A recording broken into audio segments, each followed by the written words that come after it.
बच्चों हम सीख रहे हैं एक्सरसाइज 6.3 का क्वेश्चन नंबर 2।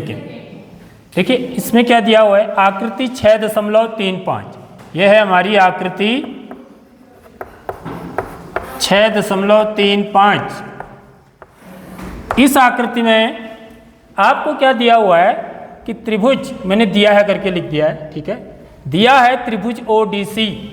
ओडीसी का मतलब यह ऊपर वाला त्रिभुज है, यह ओडीसी, और त्रिभुज ओबीए, ओबीए यानी कि यह वाला त्रिभुज। ये दोनों त्रिभुज कैसे दे रखे हैं, समरूप हैं, दे रखे हैं, ठीक है। तो यदि ये समरूप हैं तो क्या होगा बच्चों, इनके संगत कोण बराबर होंगे और संगत भुजाएं समानुपातिक होंगी, ठीक है। ये चीज़ पता होनी चाहिए सबसे पहले। और साथ ही साथ आपको कुछ कोण भी दे रखे हैं। देखिए कोण BCO का मान दे रखा है, कोण BCO ये वाला कोण दे रखा है, ये 125 अंश का है। और इसके अलावा कोण CDO दे रखा है आपको, CDO ये वाला कोण 70 डिग्री का है, ठीक है। अब हमें क्या ज्ञात करना है बच्चों, कोण DOC ज्ञात करना है हमको। देखो DOC कौन सा कोण है, ये वाला कोण है DOC, ठीक है। समझ आ गई बात, ये वाला कोण ज्ञात करना है। कोण DCO, DCO का मतलब ये वाला कोण जो बीच में आ रहा होता है ना, वो वाला होता है। देखो ये DOC, ये बीच में वो आ रहा है, यहाँ बीच में C आ रहा है, तो DCO यानी कि ये वाला कोण ज्ञात करना है। इसके अलावा आपको ज्ञात करना है कोण OAB, ये वाला कोण ज्ञात करना है। ये तीन कोण आपको ज्ञात करने हैं, ठीक है। ये वाला और ये वाला, ठीक। तो सबसे पहले हम कौन सा कोण निकाल सकते हैं इसमें, ये देखना होता है, ठीक है। जैसे यहाँ पर देखिए ये क्या है, एक सरल रेखा है, ये क्या है, एक सरल रेखा है ना। तो यहाँ पर ये वाला कोण मैं निकाल सकता हूँ बड़े आराम से, क्योंकि मुझे ये कोण पता है, ठीक है। एक ही सरल रेखा पर बने कोणों का योग कितना होता है, 180 अंश होता है। समझ रहे हो बात। या यहाँ पर दो कोण ही है सिर्फ, तो इसको बोलते हैं कोणों का एक रैखिक युग्म। कोणों का एक रैखिक युग्म का जो योग होता है वो कितना होता है, 180 अंश होता है। ये हम कक्षा 9th में पढ़ चुके हैं। ये एक लाइन है मेरे पास, इस लाइन पर एक ये कोण बन रहा है, एक ये कोण बन रहा है, फर्स्ट सेकेंड। तो कोण 1 धन कोण 2 बराबर 180 अंश। तो इस कॉन्सेप्ट का प्रयोग करके मैं जो पहला वाला एंगल पूछ रहा है DOC, समझ रहे हो बात, ये कौन सा कोण है, DOC। तो देखिए हम कैसे इसको ज्ञात करेंगे, कोण DOC धन कोण जो मेरे को 125 अंश दिया हुआ है, क्या दिया हुआ है, कोण BOC, ठीक है। ये इन दोनों का योग BOC धन कोण DOC, ये बोलेंगे इसको। समझ में आ गई बात, लिखने का तरीका है मेन अब बस, ठीक है। बराबर कितना होगा, 180 अंश होगा। क्या कहेंगे पीछे से, आप क्या लिखेंगे, कोणों का एक रैखिक युग्म, ठीक है बच्चों, आगे बात समझ में। अब देखिए, अब हमें कोण DOC निकालना है। कोण DOC धन ये कितने अंश का है, 125 अंश का, बराबर 180 अंश। तो कोण DOC बराबर कितना हो जाएगा, 180 अंश ऋण 125 अंश। तो ये घटाएंगे तो कोण DOC का मान आ जाएगा, 10 में से 5 गया 5, यहाँ पे कितना रहा 7, 7 में से 2 गया 5, 1 में से 1 गया 0, यानी कि ये मेरा 55 अंश का आ गया। समझ में आ रही बात, ये 55 अंश का आ गया ये वाला कोण। तो यहाँ पर लिख देता हूँ मैं, ये 55 अंश का आ गया मेरा,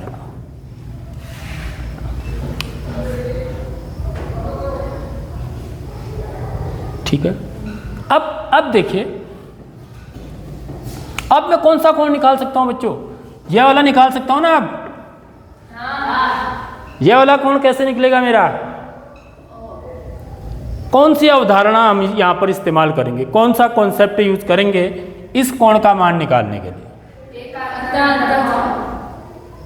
बच्चों ये से नहीं, एकांतर अंतःकोण कैसे बोल सकते हो आप, बताओ क्यों बोल रहे हो आप एकांतर अंतःकोण? हाँ आपने बोला ना एकांतर अंतःकोण, लेकिन आप क्यों बोल रहे हो? नहीं, देखिए यहां पर आपको कंडीशन ये नहीं दे रखी है कि ये लाइन और ये लाइन समांतर हैं, ऐसा नहीं बोला हुआ है प्रश्न में, याद रखिए इस बात को, समझ रहे हो बात? यदि आपको ये दिया होता प्रश्न में कि रेखा डीसी और रेखा AB समांतर है, समझ रहे हो, तब भी हम इसको एकांतर कोण कहाँ है बताओ जरा सा। एकांतर कोण तो ये तो इसके बराबर होगा ना, ये कोण तो अभी पता ही नहीं है मुझे, तब भी आप गलत बोल रहे हो। तो यहां पर एकांतर कोण का तो कॉन्सेप्ट लगना ही नहीं है, या संगत कोण का कॉन्सेप्ट नहीं लगना है।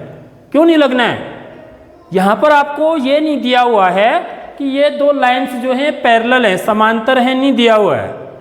आपको क्या दिया हुआ है कि ये दो त्रिभुज समरूप हैं दिया हुआ है, तो ये बड़ी मदद करेगा, समझ रहे हो बात?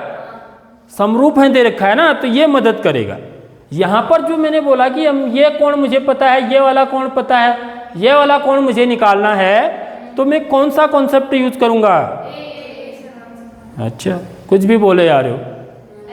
अरे बच्चों त्रिभुज के तीनों अंतःकोणों का योग 180 अंश होता है, ये हम कक्षा 9th में पढ़ चुके हैं या छोटी क्लासों से भी पढ़ते आ रहे हैं, तो ये कॉन्सेप्ट यूज होगा यहाँ पर, समझ में आ रही बात? क्योंकि ये 70 अंश का है, ये 55 अंश का है, तो ये कितना क्या होगा, 70 और 55 को जोड़ देंगे, मेरा मौखिक सवाल है।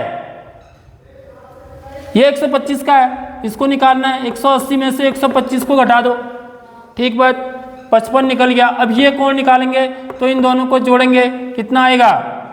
5 7 5 है 12, 125 अंश, ठीक है। तीनों कोणों का योग कितना होता है? 180 अंश। अंतःकोणों का योग घटाएंगे तो कितना आएगा? 10 में से 5 गया 5, यहाँ पर रहा 7, 7 में से 2 गया 5, यह भी 55 अंश का होगा, समझ में आ रही बात?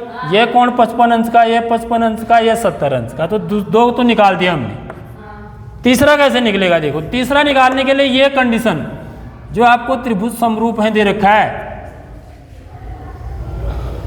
क्योंकि तीसरा कोण कौन सा निकालना है आपको?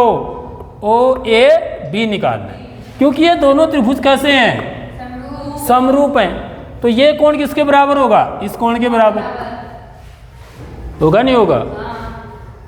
तो ये 55 अंश का है, तो ये भी कितने अंश का हो जाएगा? 55 अंश का हो जाएगा। समझ रहे हो बात? इतनी सी कहानी है, बाकी लिखने का तरीका है, समझ रहे हो बात? आपको करना क्या है, फिर से दोबारा बता रहा हूं, आपको ये कोण दे रखा है, ये कोण दे रखा है, आपको 1 2 3 कोण निकालने हैं। इस कोण को निकालना है तो एक सरल रेखा बन रही है, ठीक है। तो कोणों का एक रैखिक युग्म, यानी कि इन दो कोणों का योग 180 अंश होगा, ठीक है। ये कोण निकालने के लिए हम क्या करेंगे? 180 में से 125 को घटा देंगे, तो ये आ गया 55 अंश का। अब यहाँ पर ये क्या है बच्चों? ये एक त्रिभुज तो है, ये एक त्रिभुज बन रहा है, तो त्रिभुज के तीनों अंतःकोणों का योग कितना होता है? 180 अंश। ये 70 अंश का हो गया, 55 अंश का हो गया, इनको जोड़िए और 180 में से घटा दो, वो ये वाला कोण होगा, समझ में आ रही बात? इन दोनों को जोड़ा 125 आया, 125 को 180 में से घटा दे तो कितना आ गया? 55 अंश। ये 55 अंश का हो गया। अब क्योंकि आपको क्या दिया हुआ है कि ये दोनों त्रिभुज कैसे हैं? समरूप हैं, तो समरूप त्रिभुजों के संगत कोण क्या होते हैं? बराबर होते हैं। तो ये वाला कोण किसके बराबर हो जाएगा? इस वाले कोण के, इस वाले के नहीं होगा, याद रखिए। यदि आप इसको क्रम से लिखेंगे तो क्या लिखेंगे हम? त्रिभुज OCD लिखेंगे यहाँ पर, ठीक है।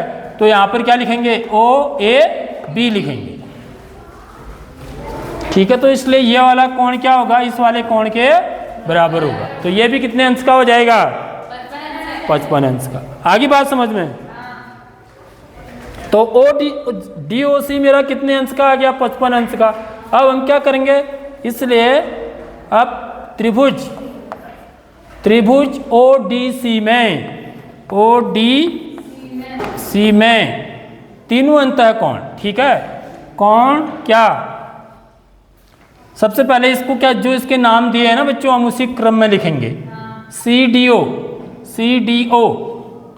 CDO धन कोण, ये कितना क्या लिखा मैंने, DOC, DOC धन कोण, इसको ये मेरे को निकालना है। देखो ये DCO, इसको क्या लिखूंगा, DCO बराबर 180 अंश। ऐसा क्यों लिखा मैंने, त्रिभुज के तीनों अंतः कोणों का योग, यह त्रिभुज के तीनों अंतः कोणों का योग होता है। ठीक है, तो अब देखिए इसकी वैल्यू रखेंगे। कोण CDO, CDO कितने अंश का है, 70 डिग्री का। धन कोण DOC 55 अंश का। धन कोण DCO बराबर 180 अंश। देखो करना सिस्टम से ही होता है। करना कैसे होता है, क्वेश्चन को जो सिस्टम होता है उसी से करेंगे तभी आपको नंबर मिलेंगे। ठीक है, तो यहाँ पर मिटा देता हूँ मैं इसको, चलो इसी के ऊपर आ जाएगा।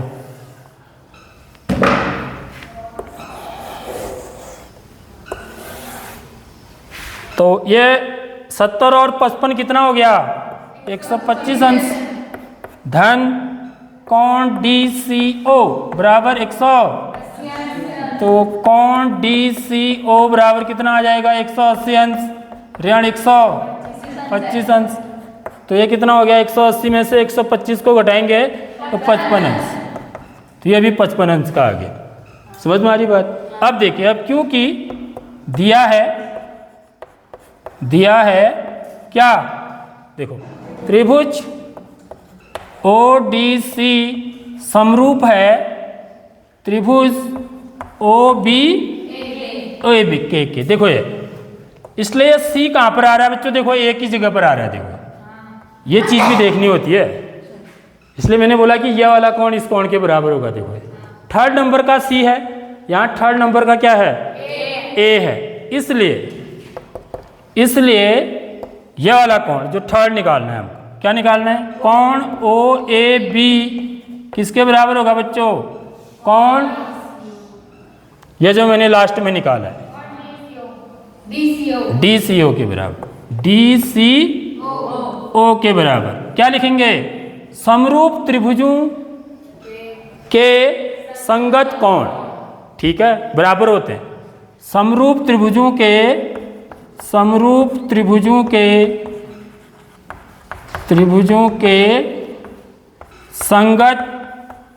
कोण, समरूप त्रिभुजों के संगत कोण। इसलिए कोण OAB बराबर भी कितने अंश का होगा, 55 अंश का होगा। आगे बात समझ में, तो सिंपल सा सवाल है, देख लें। किसी को कुछ पूछना है इसमें?